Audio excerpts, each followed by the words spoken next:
Bueno, son las 18:30 de la tarde y bueno, ya pasamos a la columna favorita del programa, Trotamundos, donde bueno, nada, Simón nos va a estar hablando un poco sobre las elecciones en Latinoamérica, lo que fue de hecho acá en Perú y nada, elecciones en Europa en lo que viene siendo el país de Hungría. ¿Con qué arrancamos primero, Perú o Hungría? Vamos primero por Perú porque tenemos que darle un espacio especial a América Latina y en particular en este momento a uno de los países que más le ha costado consolidar su democracia en los últimos años. Digamos que es el país con la democracia, una de las democracias más endebles de toda América Latina. Porque no es común incluso que los presidentes le duren más de 2 años. Que de hecho Perú tiene el mismo sistema de votación que Argentina o cambia directamente. Perú tiene un sistema de representación unicameral. Primero.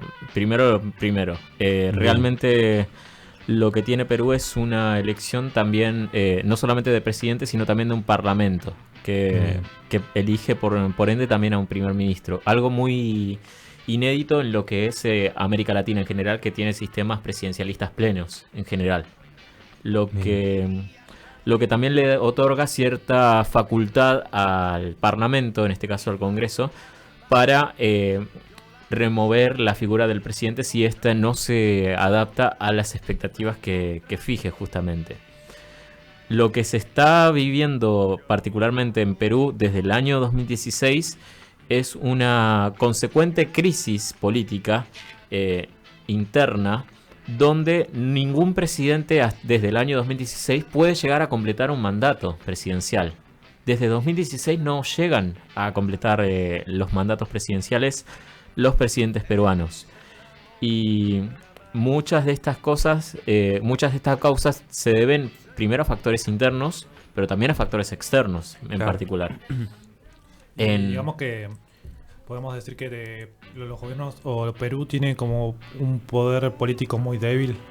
Tienen dificultades para consolidarse en general desde las elecciones de 2016 incluso.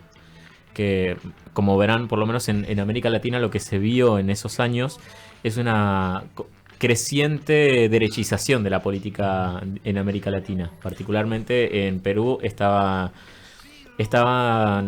como principales candidatos dos candidatos de derecha, Pedro Pablo Kuczynski, PPK, eh, que de hecho era el nombre de su partido, y Keiko Fujimori Claro, de sí. Fuerza Popular. Keiko Fujimori, como recordamos, es la La hija. hija de Alberto Fujimori, el dictador de Perú desde los años 80 hasta finales de los años 90. Una política neoliberal y represiva, muy agresiva en esos años, que fue muy similar a lo que fue la dictadura en Argentina y el menemismo. Para que tengan una idea, una noción de cómo era este señor. Y duró más que un gobierno democrático, ¿no? Sí, Es lamentable. es lamentable. Y lo cierto es que justamente su hija se ha presentado como candidata a presidencia en 4 elecciones diferentes, contando con esta última. De hecho, esta es la 4ª vez que se presenta ella como candidata. Y siempre llega al balotaje. En este caso, Perú, para poder ejercer la presidencia, tenés que tener más de un 50% en la primera vuelta. Si no, se va a una segunda. Y en lo que estamos viendo en el caso de Perú es que la mayoría de las veces el candidato opositor a Fujimori, que siempre llega a primera vuelta, consigue nuclear los votos de la oposición. Pero igual así, eso demuestra la fuerza que tiene el fujimorismo en Perú. Sí, de hecho, justamente casi siempre es la primera fuerza en la primera vuelta. En el caso de...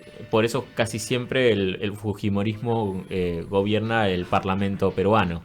Y eso le da un peso muy importante a la hora de la sanción de leyes y Y la bueno, destitución de la presidentes. destitución de presidentes en este caso, que tiene una facultad bastante grande. Sí, está bien. En la elección del 2021, de hecho, se presentó también Keiko Fujimori en la primera vuelta y Pedro Pablo Castillo en una coalición llamada Perú Libre. En este caso ganó Pedro Castillo pero también, al igual que PPK, fue destituido al poco tiempo de iniciado su mandato. 1 año duró en la presidencia, al igual que PPK. Hay como una cantidad de 10 presidentes que tuvo Perú en los últimos 10 años. Y eso demuestra no solamente una inestabilidad en temas políticos, sino también una falta de consolidación y de confianza en la población con el sistema democrático. Que en este caso, ¿hubieron muchos votos en blanco o hubieron menor cantidad y se votó más por un lado, más a la derecha o más a la izquierda? Mira, la cantidad de votos en blanco generalmente se rige en función de la participación. En este caso, la elección del 2021, que fue la última, tuvo una participación del 70% en la primera vuelta y de un 74,5% en la segunda. Es decir, una participación incluso menor que la del 2016, que ya de por sí era bastante alta, en comparación 81% y después un 80% de la segunda. Sí. Pero no deja de ser sorprendente incluso las similitudes que tiene con Argentina, donde la participación en las elecciones resulta cada vez más baja en la población. Y la cantidad de escaños incluso conseguidos dentro de las fuerzas electorales, ninguna supera en el 2021 el 20%. De hecho, es un número demasiado bajo, básicamente. Sí, considera que en primera vuelta Pedro Castillo obtuvo casi el 19% de votos. Y Keiko Fujimori tuvo un 13,5% en los escaños. López Aliaga tuvo 11,7%. Hernando Soto de Avanza País tuvo 11,63%. Entonces, lo que estás viendo además también es una constante de que ningún candidato logra tener una fuerza mayoritaria para gobernar. La mayoría de los candidatos en este caso son mayoritariamente de derecha. Incluso Pedro Castillo tuvo que hacer ciertas alianzas con gobiernos de derecha para poder sancionar algunas leyes. Y aún así no le alcanzó. Realmente, claro. Su vicepresidenta incluso participó en su proceso destituyente. Incluso. A ese nivel de democracia tan endeble es lo que se cuenta. Y mucha corrupción, por supuesto, también hay dentro de la política peruana. En este momento no hay un candidato favorito para las elecciones. De hecho, la que lidera en este momento las encuestas es Keiko Fujimori, pero no llega al 15% de aprobación en las encuestas. Después le sigue Carlos Álvarez, que es un candidato que se define como outsider, que apenas llega al 11%. Sí. Y Rafael López Aliaga, que era un comediante incluso, sí, que tiene también un 10%. No hay como...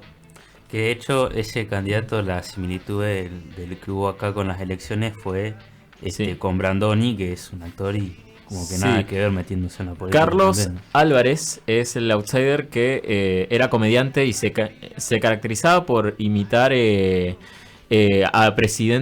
expresidentes peruanos en su momento. Y se define como un líder antisistema, ¿viste? Con un discurso crítico a la política tradicional y un énfasis a la inseguridad. Más o menos les pueden sonar un poco lo que figura esto. López Aliaga es más una derecha dura consolidada, ¿viste? Como de esta sí, cuestión de derecha ultraconservadora, bien valores tradicionales, Dios, patria, familia, y mano dura con la delincuencia, ponele. Por otro lado, bueno, no hay un candidato todavía de izquierda, sino como lo más centro, ponele, es Ricardo Belmont, que apenas llega al 5,5% en las encuestas. O sea que lo más probable es que sea un candidato de derecha el que gane las próximas elecciones en Perú. Para que tengan en cuenta más o menos qué es lo que le espera a Perú en estas elecciones el domingo. ¿Y qué otras elecciones tenemos por delante? El mismo día, incluso en Europa, en Hungría particularmente, se están llevando también unas elecciones, pero en este caso son parlamentarias. Hungría, al igual que Perú, es un sistema semipresidencialista que, en este caso, el Parlamento tiene más peso en las decisiones de gobierno. Y por eso importa tanto y casi como si fueran unas elecciones presidenciales. claro, porque en este caso lo que se elige no es solamente la principal fuerza dentro de lo que es el Parlamento, sino que a su vez esta se elige al jefe de gobierno, que es el primer ministro. Y como recordarán, en este momento hablamos de muchas veces de lo que es la consolidación de la extrema derecha en Europa y en el mundo, Sí. pero Hungría es un caso particular, porque ahí, desde el año 2010, ininterrumpidamente, el primer ministro siempre fue Viktor Orbán, Mm. un líder de extrema derecha perteneciente al partido de Fidesz, que entre tantas ideas que proyecta es un conservadurismo social muy fuerte, un ultranacionalismo, un fuerte euroescepticismo y una defensa de un Estado liberal. Además es una alianza bastante consolidada con Donald Trump, con Vladimir Putin, y también tiene unas fuertes críticas hacia lo que es la Unión Europea. De hecho, Sí, ha de criticado a hecho Hillary lo he Clinton. escuchado bastante hablar, sobre todo en lo que es el conflicto de Ucrania, y la verdad que me pareció un tipo bastante pragmático. Sí, es una figura un poco, ¿cómo se dice? Bastante moldeable dentro de lo que es la política internacional. Por ejemplo, todo este quilombo que hubo ahora con el petróleo, él dijo, bueno, si vos tenés petróleo, yo lo voy a comprar, no me importa si sos Rusia, si sos... Se le acusa... Si sos Venezuela. Sí. Sea lo que sea, ¿viste? Él puso en prioridad a su país y dijo, de donde Sí. salga, sale. Claro. Hay fuertes cuestionamientos en relación a las políticas de los derechos a las mujeres. Por ejemplo, se ha opuesto radicalmente hacia el aborto legal, seguro y gratuito. Se ha opuesto también a mucha de la independencia de la prensa. Hay mucha censura, de hecho. E incluso ha perseguido reformas al Poder Judicial, al Banco Central de Hungría. Quiso modificar la Constitución para evitar, estas enmiendas a la legislación respaldadas por su partido. Su partido, de hecho, es el más votado dentro del Parlamento. En este momento es el que tiene mayoría absoluta. Pero incluso en estas elecciones en particular está muy abajo en las encuestas. Y esto se debe principalmente a que su vinculación con Donald Trump le ha costado mucho de su apoyo en sí. Y en estas elecciones tienen similitud con las elecciones de Perú con respecto a la cantidad de votos de derecha, izquierda y votos en blanco. De hecho, las elecciones en Hungría, en este caso, lo que se está viendo es un acercamiento, digamos, a otro candidato posible, Sí. que fue parte de una extinción del partido del Fidesz, que es bastante ultranacionalista.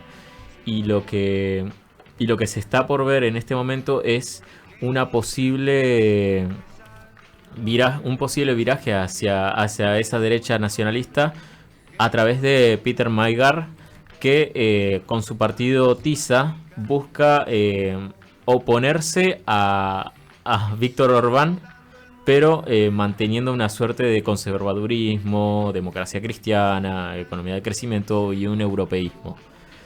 Siento que está muy... Sí. Porque son todos candidatos muy conservadores, pero uno Sí. por ahí lo mira desde afuera y no sabe cómo es la sociedad húngara. Después tenés la coalición democrática. Digo, que sí, es sí, un obvio. análisis por ahí más situado. Sí, sí, obvio. Pero- Para situar un poco, está Clara Dobrev como otra candidata de la democracia, ¿cómo se dice? De la coalición democrática, es un partido socioliberal de centro-izquierda. Después está Laszlo Toroxais, que es otro político también de extrema derecha del del movimiento Nuestra Patria, de MHM, por sus siglas. Que también, responde a esta cuestión de nacionalismo húngaro, populismo de derecha, conservadurismo nacionalista y demás.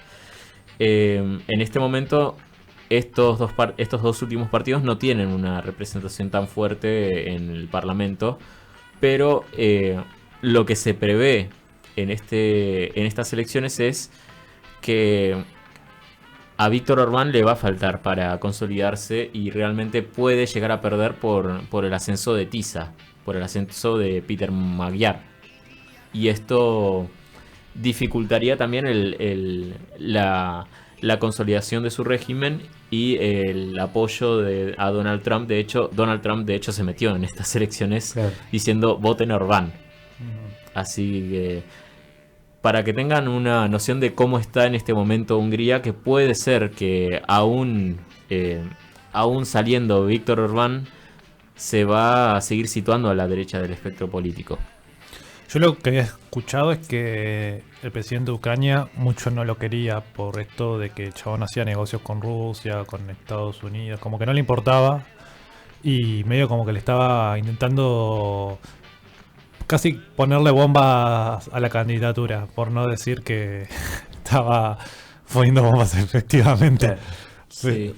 Pero habían habido, bueno, está todo lo que es el suministro de petróleo desde Rusia a Hungría que nos está llevando adelante porque el gasoducto no se encontraba dañado por no se sabe bien si por atentados o por qué, pero ¿qué pasa? Ucrania no estaría reparando la parte del gasoducto en territorio ucraniano y eso le imposibilitaría tanto a Serbia como a Hungría recibir petróleo desde Rusia. Que de hecho ahora van a estar en fechas de Pascuas, ¿no? Así, ya que estamos ahí en Ucrania, podemos sí.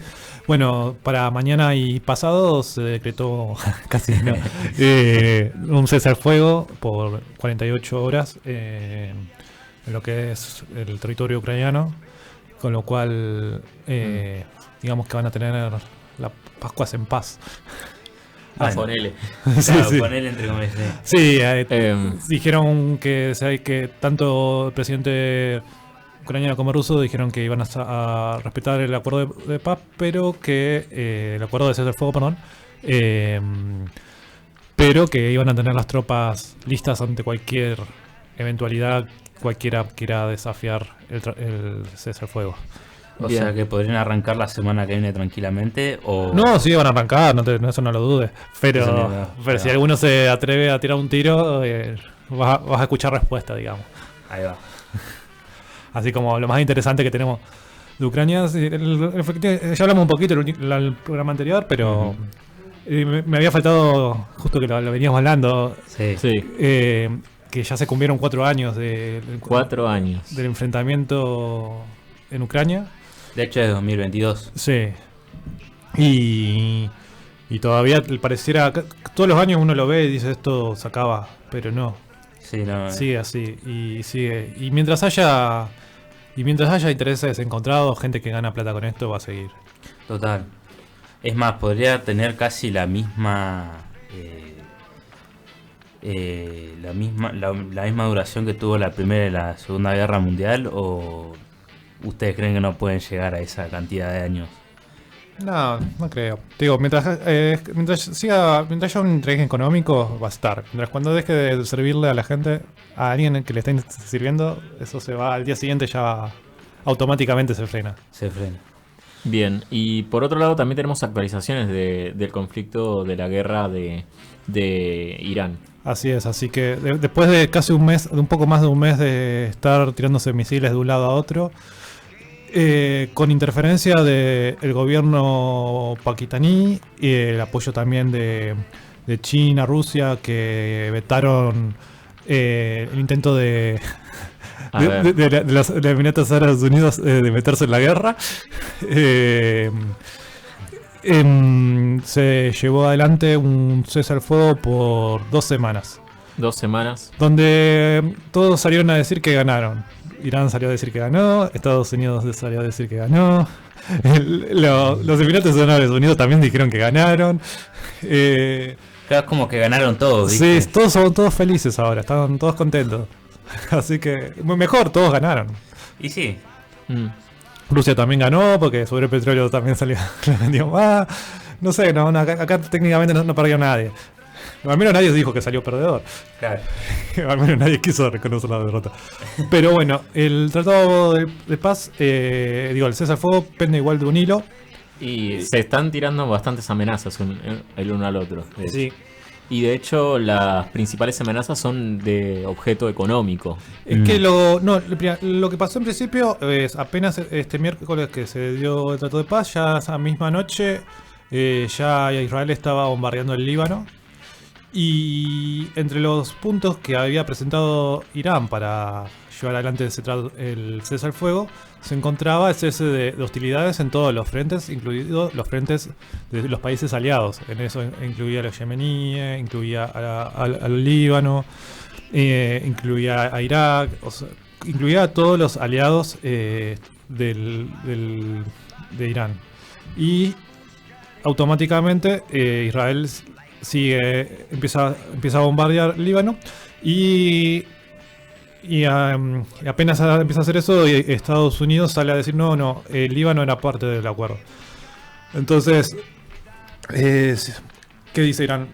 En la medida que no se deje de bombardear el Líbano, nosotros no nos vamos a sentar a negociar.